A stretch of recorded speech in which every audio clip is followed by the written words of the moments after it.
Sauf qu'il y a quelqu'un qui en profite à quelque part down the line. L'après-grève a été une période très difficile pour la communauté de se recoller ensemble, les familles à se recoller ensemble. Ben des gens disaient, mais on ne pourra jamais le faire, mais à un moment donné, ça a pris beaucoup de temps. Il y a toujours une question qui se pose. Est-ce que la grève est-ce que ça devait se faire? Est-ce qu'elle a été perdue? On sait que la grève a été perdue. Tout le monde disait que la grève était perdue en 1957. Tout le brassage d'idées que cette grève a entraîné et aussi des brassages d'émotions.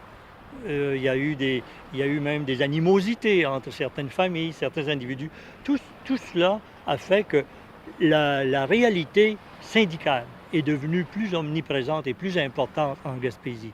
Les Gaspésiens ont découvert, parfois de façon dure à cause de cette grève-là, ils ont découvert que le mouvement syndical, c'est important. C'est important pas seulement à Murdochville, c'est important partout où il y a des compagnies qui, elles, c'est normal, travaillent pour les intérêts des actionnaires. Eh bien, c'est important qu'en face, il y ait un organisme fort qui, lui, travaille pour les intérêts des ouvriers. L'avantage qu'a permis aux employés, c'est d'avoir un syndicat fort pour pouvoir les représenter auprès d'une compagnie qui était solide, qui était grosse, qui pouvait endurer des grèves, puis qui avait les moyens de faire ça. Alors, c'est l'avantage que les employés ont eu de pouvoir négocier, parce que l'association des travailleurs, monétairement, on n'avait pas d'argent. On ne pouvait pas aller en grève, on n'avait pas de force vis-à-vis de la compagnie. Je me dirais qu'après la syndicalisation de Murdoch, il y en a d'autres qui sont syndicalisés autour de la Gaspésie, que ce soit avec la CSN ou la CAQ. Il y a des gens quand même qui ont parti de là et ils ont dit « Ouais, c'est bon, qu'est-ce que c'est que les gens de là-bas ont fait? » Moi, je me trouve pas... Ça n'a pas été une grève vaine en soi. À long terme, ça a amené beaucoup d'améliorations dans les conditions de travail, les salaires. Pas seulement à Mine-Gaspé. En général, à la grandeur de Gaspésie, pour toutes les compagnies. Les gars ont rentré avec moins d'argent, si je me souviens, qu'ils ont sorti. Si je me souviens. Mais je pense que la compagnie en a pris pour son compte là-dessus. Et ça a peut-être évité des événements futurs. Moi, d'après moi. Ça a implanté le syndicalisme dans cette mine ici. Mais ce qui avait été semé était trop important pour que ça reste comme ça. Et le preuve, c'est que ça a continué, puis quelques années plus tard, on est venu à bout d'implanter un syndicat là, puis de signer une convention collective. Et il y a toujours un syndicat là au moment où on se parle. L'expérience qui a été acquise, d'un bord comme de l'autre, parce que la compagnie n'en voulait pas d'autres comme ça. Tu sais, elle ne voulait pas naturellement retomber dans des problèmes aussi graves, puis coûteux pour eux autres, parce que ça leur a coûté très cher. Pour toute la province de Québec, au moins même, et le restant du Canada, une grève de même, ça donne quand même quelque chose de bien. Il y avait Asbestos qu'il y avait eu avant, puis il y avait eu des troubles, et puis les conditions de travail des mines étaient épouvantables.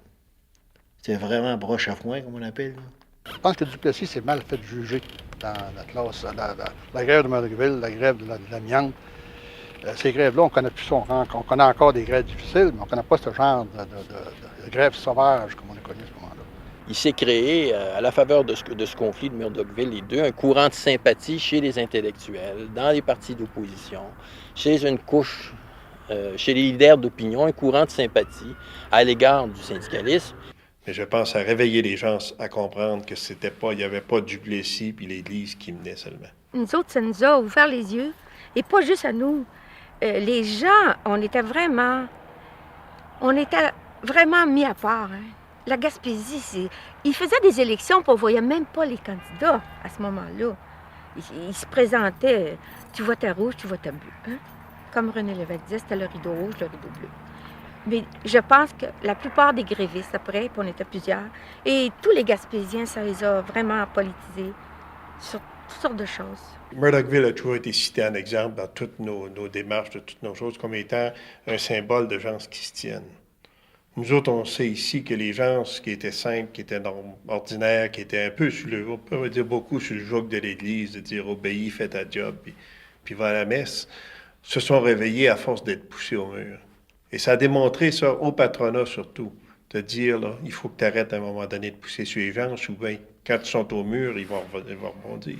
Ce qu'on en retient beaucoup de la grève, c'est qu'on a eu droit à la syndicalisation. C'est de là que le départ s'est fait. Puis c'est de là aussi qu'on a réussi à vraiment se former, puis se regrouper, puis se faire entendre de Noranda. Je dois vous dire que quand j'arrive dans des moments de détresse dans le travail que je fais à titre de directeur national pour notre syndicat, et lorsque je vais dans d'autres pays et je vois réellement de la pauvreté, je pense toujours à Murdochville. C'est toujours bon pour moi de me rappeler où je viens pour être capable de continuer un peu plus loin. Tu sais, quand Sauvé a pris le pouvoir, là, après la mort de Duplessis en 1959, Sauvé, il a fait deux choses. Il a dit désormais, pour commencer, puis ensuite de ça, il a passé le Bill 8. Le Bill 8, ça, c'était le Bill qui défendait de congédier quelqu'un pour activité, de congédier quelqu'un ou d'exercer des représailles contre lui pour activité syndicale.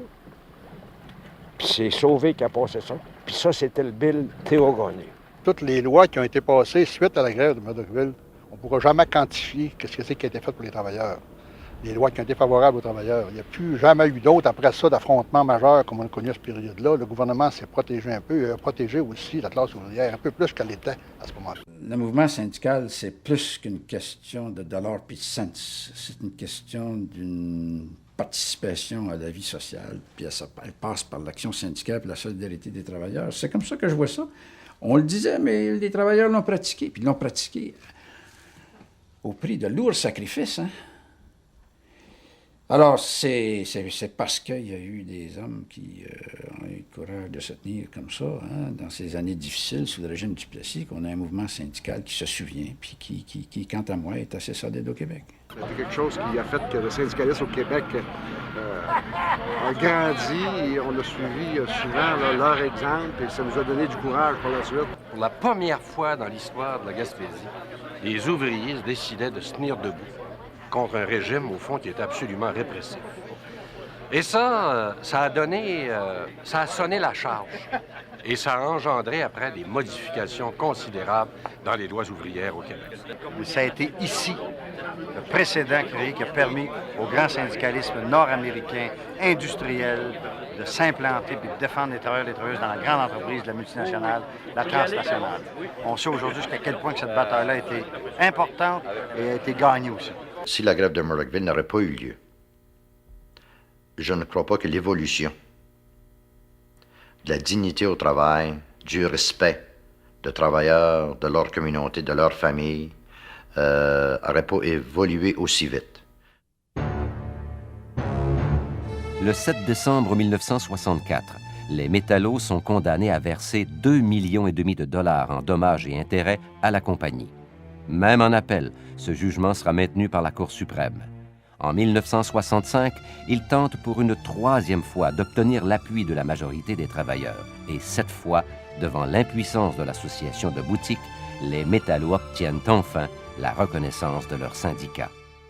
En mai 1966, après une longue négociation, appuyée par un vote à 80% favorable à une autre grève, les travailleurs des Métallurgistes unis d'Amérique de Murdochville signent une première véritable convention collective avec la Gaspé Copper Mines. Le chemin de Carly McCracken rentrait ici, là, en bas. Là. Puis quand on arrive dans le détour, là, les gens étaient sur la butte. Et c'est là que, sur la butte en bas, là, dans le détour, c'est là que les roches ont commencé à descendre. Murdochville a fait que le mouvement syndical s'est impliqué beaucoup au Québec, surtout dans la région de la Gaspésie, où avant ça, on disait que 2 Gaspésiens travaillaient pour un coup de pied dans le derrière. Alors maintenant, c'est plus ça. Les coups de pied dans le derrière, c'est la compagnie qu'ils ont eu, c'est le syndicat qui leur a donné. Grâce à leur détermination, leur acharnement, on a des conditions de travail dans l'industrie minière partout au Canada et ici au Québec beaucoup plus saines, des conditions de travail où le partage de la richesse se fait beaucoup plus équitablement. Quand j'ai vu Laurence McGourley assis avec les dirigeants de Noranda, 40 ans passés, ça ne s'aurait pas fait.